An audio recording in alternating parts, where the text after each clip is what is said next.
I'm Dr. Godwins Agude, and I've been asked to speak on the subject of the role of the youth in building peace in Nigeria, and that could be applicable to a lot of countries in the world. Well, I would like to speak this or talk to this matter on up to 3-4 headings. First, I would like to know what my topic is. Second, I would like to romanticize the idea of who is a youth, and then I would like to also define conflict and peace, and at the end of the day I would like to now go on to discuss what your role is in building peace in your country. Well, one of the first issues I had was to bring up a topic, and I must warn you, I do not try to be academic here. It's going to be a discourse, so don't expect me to begin to cite scholars and begin to sound very scholastic. Okay, so it's going to be you and I talking on how to bring forth our own personal ideology about how peace should be fostered in our country. First, I was thinking of tackling my topic, redeeming the future, youth as agent of peace engineering. While I was looking at that, I also thought of calling it Peace Engineering in Nigeria, the youth as the torchbearer. But at the end of the day, I decided to settle for what I called Nigeria, a country in search of peace gladiators. That implies that our country has been inflicted with several conflicts in the past, ranging from religious conflicts to political crisis to ethnic violence to resource agitation, as it is happening in some areas in Nigeria. Okay, it is a problem we have in our hands, and we have a role to play as youth in resolving this conflict and de-escalating this conflict, and at the end of the day, building what I call a bridge of peace. Who is the youth? There have been several definitions on who the youth is, but without wasting your time, the UN or United Nations definition of youth describe the youth as persons within the range of 15 to 24. That possibly exclude a lot of us, possibly even you listening to me.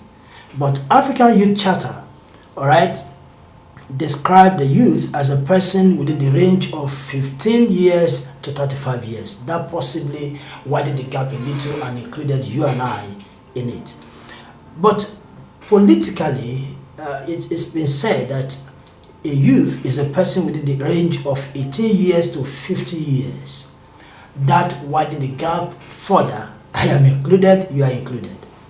Well, having said that, I don't know where you belong to, but I must say that all of us must come together to redeem our future, bringing forth a kind of desirable future for ourselves in such a way that we can peacefully sleep with our eyes closed. But the next question is going to be, is it possible to have peace in this world? Well, there are several eschatological explanations to that.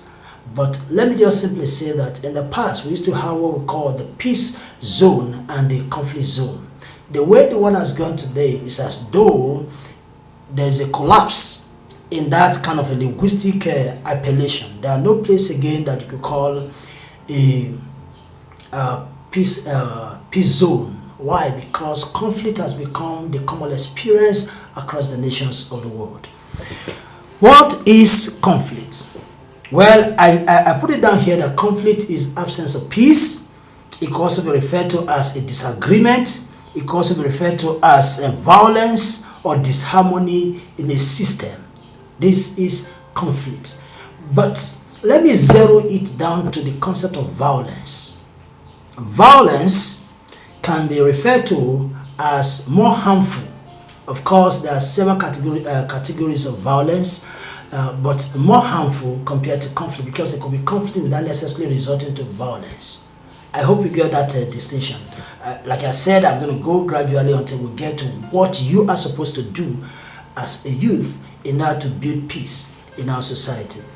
There was a man by the name John Canton, okay, who talked about 3 kinds of violence.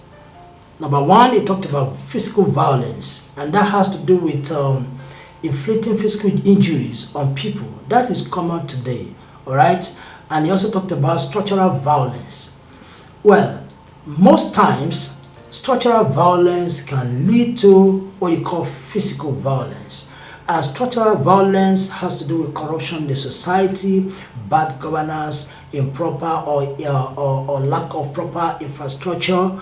Okay, for example, you talk about social amenities not being enough. You talk about health center not well equipped. You talked about the schools being bad. For example, some few days ago, I saw in the newspaper a particular state in Nigeria where the SS3 students were seated on the floor writing WAEC. That is an eyesore. So if these students are miseducated and they get out of the system, they just have in mind that the government has nothing to do with them. In other words, the government is not committed to them at all. On the basis of this youth could turn to violence. All right, I just spoke about two: physical violence, structural violence, and then we have cultural violence, and that implies all form of belief system that could lead to violence. Okay, having said this, I want to reiterate again that the future belongs to us. Look at all our political leaders today, add about 20 years to their ages. I tell you, they will have possibly getting to their graves. So it is me and you that must think about how can we build a future that we are more happy to live in, and a better future for our own children. That will lead me to the last discussion I'm going to have with you today, and that is the thrust of my discourse with you. And I would like you to pay serious attention to that. Of course, there will be question and answer of that, and I do not mean that you should totally agree with me on what I have to share with you, but I can just give you a platform of what to think about. You may just think about what I'm about to tell you.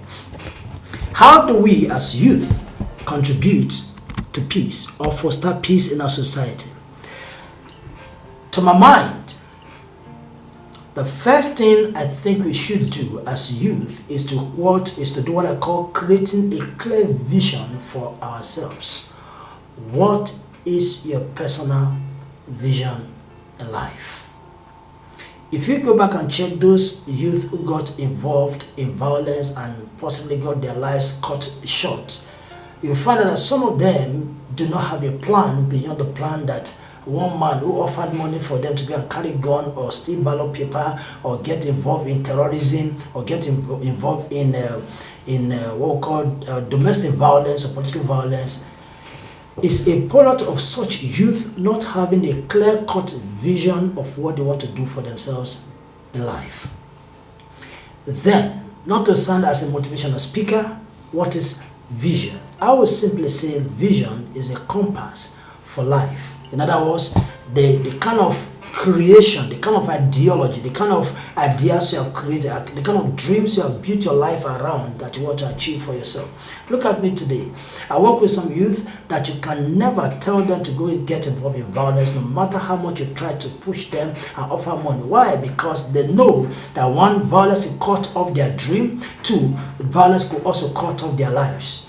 And they have a vision that is so vibrant for themselves, therefore they wouldn't want to get themselves involved in such. So, please, we youth must have a clear-cut vision for ourselves. And beyond that, if you think the leaders are wrong, how can you provide a better leadership for them? Therefore, you and I must become the agent of change that we desire. If our fathers and our grandfathers did not deliver on their promise of creating a viable environment for us, we must step up our games to be able to provide such desirable future for ourselves. So what is your vision for yourself? What is your vision for your society? Let me cite this example. Some years back, I was teaching my student a course called Political Behavior. And it was a very fantastic course, and then we got engaged in discussing matters that had to do with Nigeria. One of my students spoke, and after he was done, I sat down for 5 minutes. I could not do any other thing again. Why? Because I saw that there is no future for the country if youth like this think this way. What did he say? According to him, he said, even if it's cost not to embezzle in this country, it will still embezzle. Why did that get so bad to me? One, he was speaking in a Christian environment. He was a student in a Christian university. One. Two, I think his mind represents the minds of several Nigerian youth. That our leaders go there and they take the money, living out with what we call structural violence. If that is what we have, therefore, all other youth or some other youth think that the best thing to do is to get involved in the whole process of embezzlement and mismanagement of public funds. If you are going to be a peace-loving youth, a bridge builder, you and I must begin to create a better future, a better vision for our society. Number two thing I think we should do is to also constantly develop our capacity to provide true leadership. According to me, I think that leadership is solving problems. I think one of the things I would like to do as a youth is to begin to possibly look out for problems in our society. I think one of the things I would like to do as a youth is to begin to look out for problems in my community and solve it. So, as youth, to become a bridge builder, a peace builder, we must develop our leadership capacity in solving community problems. As a youth, I think one of the things we need to do is to begin to develop our leadership capacity in solving community problems. I do not mean to say that we're solving problems at the national level. We may not have gotten that platform, but we must begin to gravitate towards imbibing the culture of solving perennial problems around us. Number three, I think as youth, we must begin to create what I call enlightenment and advocacy platforms. Today, I have a platform like this to talk with you because a youth talked about something like this. If a lot of us youth can come up with this kind of platform, enlightenment platform, what I call advocacy platform, registering a foundation or NGO, non-profit organization, I get involved in enlightening the people about the need to pursue peace, we will begin to have a lot of changes in our society. One of the things I found out about life is that people run with ideas. If they have the wrong idea, talk about Boko Haram today, I hope nobody's afraid to mention their names. Okay, we talk about Boko Haram today. You talk about the militant in the Niger Delta. Somebody sold an idea to them and they are running with the idea. Youth, we are very energetic. We are receptive to ideas. These are the features of youth. Okay, so when some bad elements in our society catch up with this kind of inherent inbuilt in youth, they begin to take advantage of it to their own good. If you and I will begin to create what we call enlightenment and advocacy platform for youth to get enlightened and the children that are coming behind us to get enlightened, I tell you, we can begin to provide solution to the issues of conflict in our society. I'm going to say number 4, youth should shun violence. I think that is very important. For example, as a creative writer, I thought of this in some time ago during the last elections that was done, but eventually I didn't get to do it, so I won't say the idea to you. I'll just keep it to myself. I'm going to do it in the next coming elections. But I want to say that there are several of our political leaders in our country who empower the youth for violence while their own sons and daughters attend Ivory Tower universities abroad. Some of them are in Harvard, some of them are in Princeton, some of them are in Yale, some of them are in Cambridge. But we youth that are in Nigeria, either in Unilag or trying to get an admission, just finished from Bobi College or just finished from Lagos City College, we just get these men come around us with some money in their hands, and then they give us guns. And what are they asking us to do? They're asking us to go snatch out ballot papers, okay, cause chaos where there's supposed to be elections, and use the youth anyhow. we must deliberately say no to violence. I think that is fundamental to building peace. If we create a platform, we have a great future, or we have what I call a great vision for the future of our society, but yet we have not shown violence, we have not done anything good at all. So number 4 thing I'm talking about is that as youth, we must completely shun violence. Say no to it when they bring it to you. Number five thing I think we should do is to develop what I have referred to as positive values.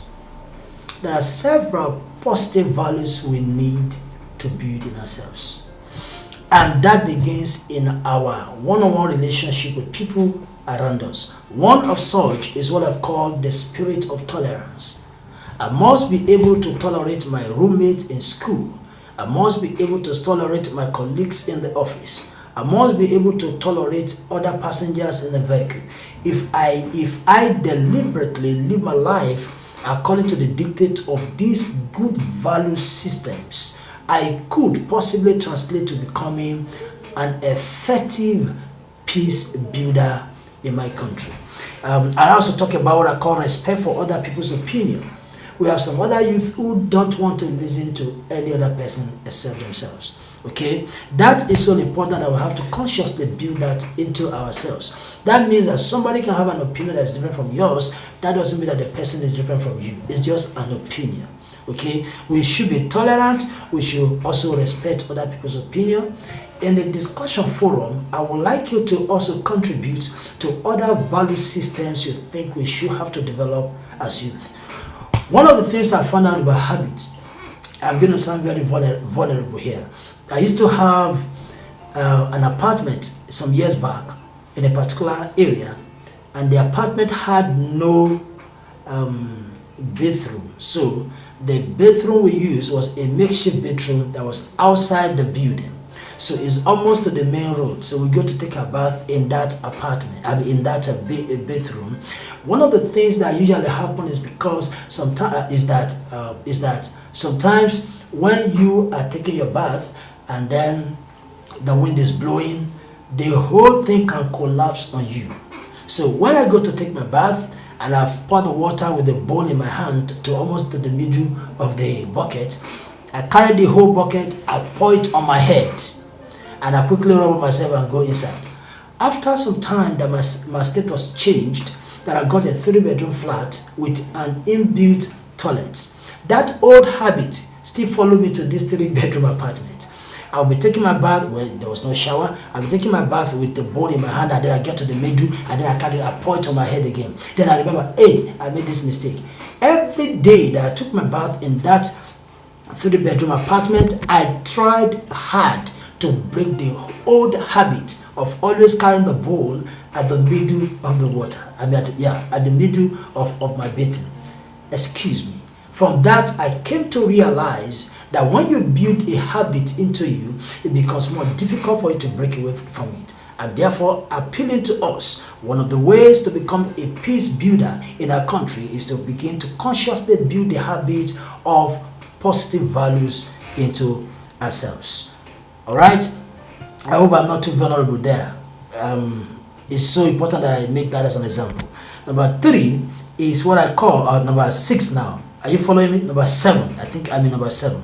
Number 7, mind you, I've said I'm not giving a lecture. This is a discourse. So permit my mistake, it's just a discussion. So just make note of what you're going to contribute to this discussion. I am not 100% right, but these are my personal ideas on how to build a viable, peaceful youth in our society. Number 7 is what I call creating a platform to express their opinion. Creating a platform for youth to express their opinion. This is similar to number 3, which is creating enlightenment and advocacy NGOs. Okay, the government may not create the platform for us, but we must utilize the platforms we have to effectively air our opinions about national matters. I really feel that I want to drag this further, but for the sake of time, I may not be able to drag it so far, but there is a need for us to create this platform where we can express our minds. But today, thank God for the social media, thank God for Facebook, for WhatsApp, for this used to go, I'm not sure again. Thank God for what else again? Instagram and all of those places. They are not places where you just go and post anything.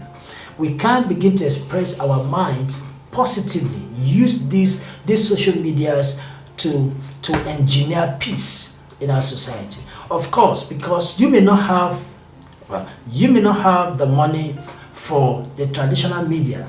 You may not have the money to express your views in the traditional media such as television, newspaper and radio. You can come to social media and express your mind. And anytime you come to express your mind, it should be something positive about our society. I'm sorry, I'm going to mention this. So a few days ago, I saw in the newspaper a man who was almost jailed because he spoke against the state Senate president. Okay? He said he took the intervention of 30 lawyers to defend his case. Well, I am not an advocate of you going on social media, start saying negative things about your government and all of that. They are human beings like you, and you get there one day too if you work on that part. But I'm saying that you can express our mind using all of these social medias in a positive way. If you ask me to just put my thought together, well, I think I've been able to successfully go through what I have tagged Nigeria, a country in search of peace gladiator, the role of the youth. And I've been able to establish the fact that conflict is inevitable. We are human beings, we meet conflict every day of our lives. And I've also been able to establish the fact that in the past we used to have what we call the peace zone and the conflict zone. But today, both the peace zone and the conflict zone have been reduced to one conflict zone. There's conflict everywhere all over the world. And I've also been able to say that in Nigeria, one of the reasons Nigeria needs this peace gladiator is because there have been several conflicts in our country in the past, ranging from political conflict to religious conflict to ethnic violence to resource agitation, and presently we have the issue of domestic terrorism in the place of the notorious Boko Haram.